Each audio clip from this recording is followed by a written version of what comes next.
Hi, my name is Dr. Nathan Groot.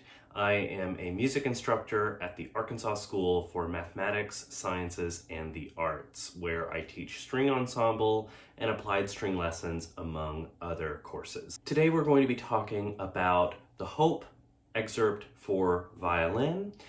This is for Arkansas All-Region for the junior high division in the South region of the state. This is part of set 1 and is being used for the year 2023.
All right, first let's talk about measures 14 and 15. This is where we have to shift, and in fact we are given in parentheses there third position and first position. So along with the written fingerings, we're given the position that those belong to. So just make sure we're all in the same place. This is measure 13. This is measure 14, shift to third. And 15. So first, let's break down how a shift from first to third position really works and what our arm, hand, fingers, what all of those players in this have to do. So to practice this shift from just first to third, sort of not even considering the piece, but just practicing a shift from first to third, we're going to take two pitches, E on the D string and G. Now we're going to play E first finger, G third finger, E first finger, G with the first finger. Now there are a couple of things that are really important here when you're moving from one position to another. A shift from first to third requires no rotation, so we're not going to be doing anything like this, like you would be doing for fourth, fifth, plus. From first to third, everything remains the same. All of this is just totally locked in, and all you're doing is moving your hand that much closer to your face. That also means that none of these fingers should be moving independently from this whole unit. All of this should be totally frozen and just moving like this. Now, it's important to let off of any finger pressure that is pressing the string down. So this is pressing the string down. Lift that off. You can see under it. It's also the type of finger pressure that you would use to play a harmonic, where it's just very lightly touching the string. It's important that when we shift, we do have a finger touching the string, except for the rare cases where we can't, because that allows us to help gauge that distance. So, E first finger, G third finger, E first finger, finger pressure off. Sounds lovely. And now we're gonna slowly shift up.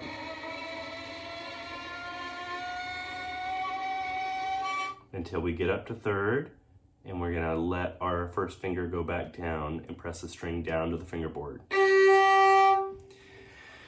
Practice shifting really, really slowly, just like I did.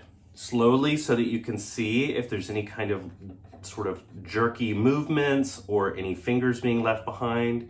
A mistake that a lot of students make is when they have a shift like this, even in a slow piece, they jump at it, which makes sense. It feels a little bit like we've left Earth and we're making a big jump. But remember that you can move as slowly as you want to when you're practicing this. Now, in context, yes, you do have to shift faster than I just showed you, but practicing gradually speeding up the shift will help improve its accuracy.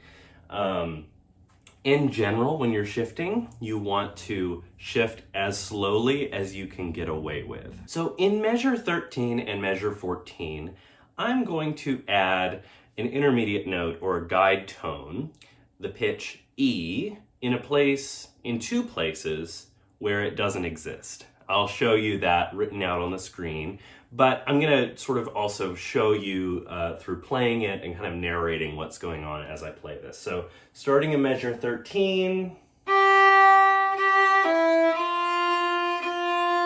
my second finger is down on F. Now I'm going to lift that second finger up and go to my first finger. There's an E. Now I'm gonna use that E to shift up to G first finger. So that's the exercise that we were just practicing. Now I'm in third position for measure 14. Here's the other imaginary E. Now I'm gonna put the F down. So let me play that again. I'm going to play it kind of arrhythmically so that I can draw those shifts out and really focus on what my hand is doing during those shifts.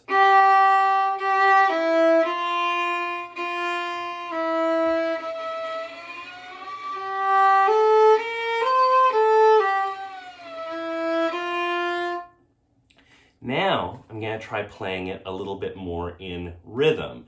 Now it's not the actual rhythm that's written. I'm going to add basically an eighth note E here.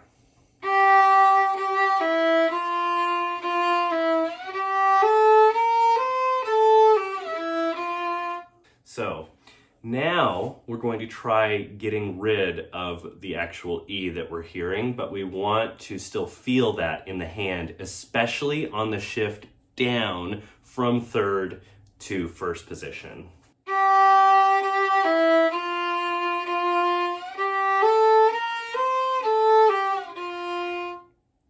So each time I shift, I am thinking about the notes behind the notes that I am not playing, just as much as I'm thinking about the notes that are written on the page, because we need that support structure whenever we're shifting. We don't want fingers just sort of out in outer space. We need them to have a support system behind them to make sure that they're going to be in tune. All right, so there are a couple of places where I would recommend using fourth fingers. I don't think you have to use a fourth finger for every single A and every single D. If you really wanted to, you could. You'll notice in the video earlier where I played it, I played some open A's and I played some open D's.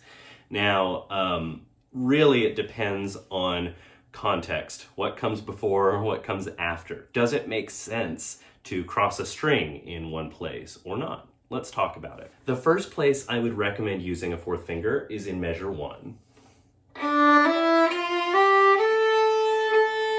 This one, even though you're going to be going to the A string after this for your B flat, I think it makes sense to go ahead and use a fourth finger here.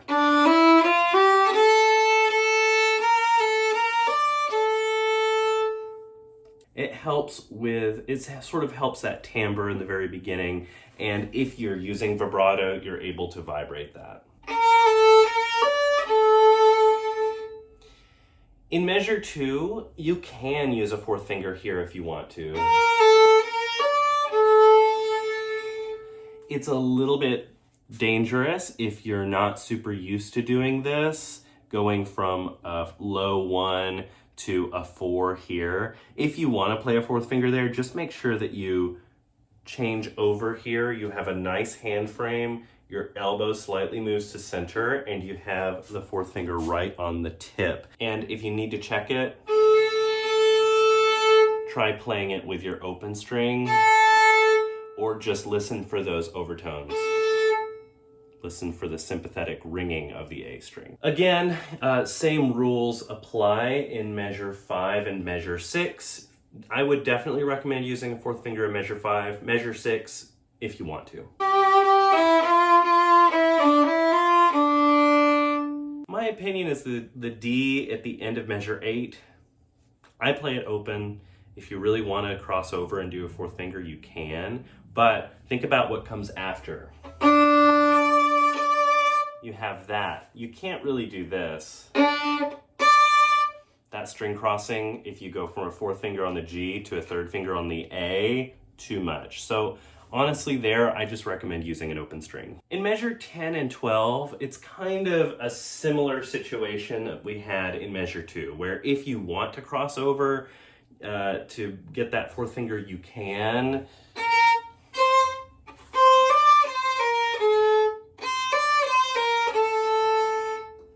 It's a little bit awkward to do, and at the end of the day, it's probably wise to prioritize intonation over a sort of a tricky string crossing. But if you really want to vibrate that note or something, it's definitely fine to play that with a fourth finger if you can get it in tune reliably. All right, so let's talk just a little bit about rhythm and pulse in this piece. There's nothing super crazy going on with the rhythm, but you want to make sure that you have a really good handle on it going into the audition. It's probably going to be around 55 to 65 on your metronome, or at least that's sort of the range that I've heard in most recordings of this piece. I would recommend making friends with your metronome. It can be hard for a lot of us when we first sort of get started working with a metronome to use it consistently. So if you are having trouble sort of playing this with a metronome and staying with that click,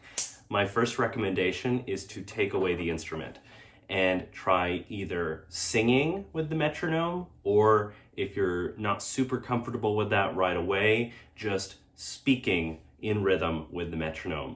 I like to use the syllable ta, T-A, to sort of work with my metronome because it has a hard consonant. So that might sound like ta, ta, ta, ta, ta, ta. You can also practice singing it at pitch. Ta, ta, ta, ta, ta, ta. Another way that I want you to practice this is by saying 1 and 2 and 3, 4, 1 and 2 and 3, 4, saying the actual rhythm. So 1, 2, 3, 4, we're in 4, 4, and anytime you have an eighth note, that's going to be an and. Right? The measure that I hear most rhythmic mistakes in is measure 4. So we have a dotted quarter note and then an eighth note. So just make sure that you are holding that dotted quarter note long enough and then playing that A, eighth note, exactly on the and of 4. So let me show you what I mean there. 1 and 2 and 3 and 4 and 1.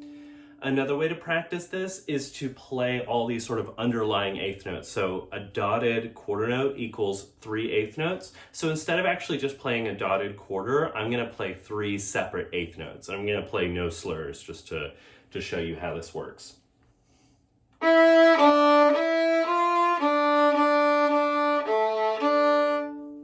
So that's a good way to practice it. If you're ever in doubt of, am I holding this long enough? Try subdividing and playing those subdivisions. Now, let's talk about dynamics. This is going to be a really important thing to bring out in your audition.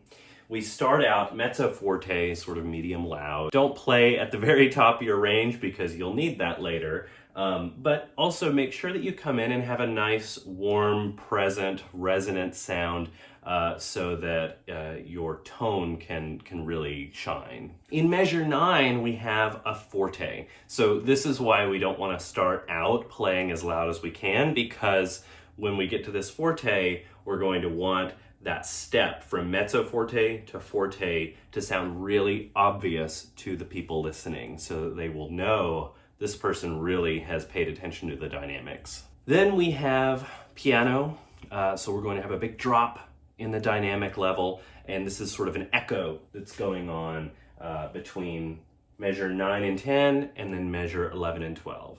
Then we're back to forte for the last phrase that has our first and second ending there. So how do we achieve dynamics? I've found that the impulse for myself and for a lot of us is just to press harder, or just in general try harder, which actually results in a lot of physical tension and sort of shoulders up and that kind of thing.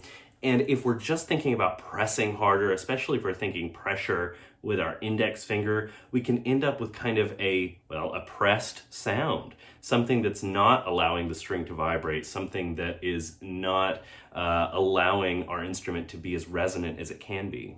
So this may be review for you. You may have already heard of these, but our 3 bow variables: weight, speed, contact point. Weight is the amount of weight we allow to be transferred from our arm into the string. The reason I don't use the word pressure when I'm going over these is because a lot of times with pressure, we think about this index finger pressing the string. And if we allow the weight to come all the way from our shoulder blade, through our shoulder, through our elbow, through our wrist, through our fingers, all of that is just flowing through there, we can allow the string to vibrate more. And that's why I want you to think about weight versus pressure. In some ways, yes, it is just a semantic difference, but I want you to think about the weight of the arm rather than your index finger pressing into the string. So weight. More weight equals a bigger sound. Less weight, so you're allowing less weight to be transferred into the string, is going to correlate more with softer dynamics most of the time. So speed. Speed is fast bow versus slow bow. Fast bow, usually going to be with bigger, louder dynamics. Slow bow, usually going to be with softer dynamics. So now we have contact point, and this is the one that I think for a lot of us is a little easier to forget about. We have this whole range here between the bridge and the fingerboard to play around with the placement of the bow. So closer to the fingerboard, we're going to get usually a little softer sound and a different timbre. And the inverse is true with closer to the bridge. So it's going to be louder, and we're going to get a sort of more pointed sound. Closer to the fingerboard is maybe a little bit more of a scattered sound, that sol tasto range. So our most dramatic dynamic change, let's take that as an example and try to apply some of these bow variables to that.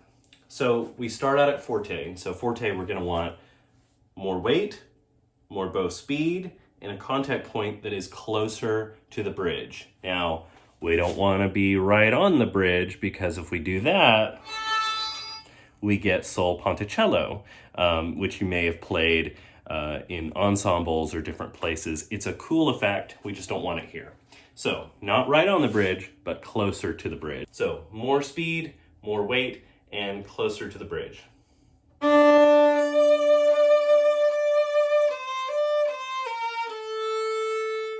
Now we have a breath mark, and we can place our bow closer to the fingerboard, use less weight and less speed. I would also recommend starting this not right at the frog.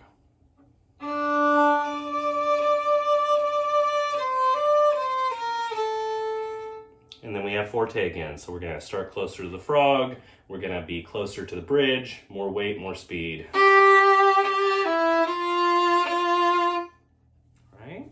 So one last thing. Let's just talk about intonation and what key we're in here. So we have one flat. We're in D minor. The important thing to remember is everything is natural except for that one note that is flat, and that's a B flat.